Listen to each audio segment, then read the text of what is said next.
ଆମର ସ୍ୱତନ୍ତ୍ର ପକ୍ଷ କୋର୍ଟ ଦୁଇ ଜଣ ଆସାମୀ ପିଣ୍ଟୁ ସିଂ ଏବଂ ଦୟାନିଧି ସିଂଙ୍କୁ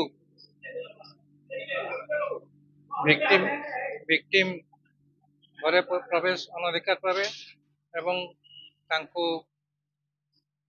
ରେପ୍ କରିବା ଏବଂ ତାଙ୍କର ଅନ୍ୟ ଜିନିଷପତ୍ର ସବୁ ଚୋରି କରିବା, ପଇସା ତାଙ୍କ ପାଖରୁ ଚୋରି କରିବା, ଏହିସବୁ ଅପରାଧରେ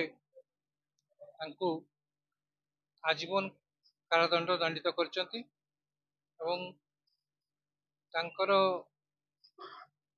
ଯେଉଁ ଭିକ୍ଟିମ୍ ପ୍ରତି ଯେଉଁ ଅନ୍ୟାୟ କରିଛନ୍ତି ସେଥିପାଇଁ କୋର୍ଟ ତାଙ୍କୁ ବିଭିନ୍ନ ଦଫାରେ ଦଣ୍ଡିତ କରିଛନ୍ତି,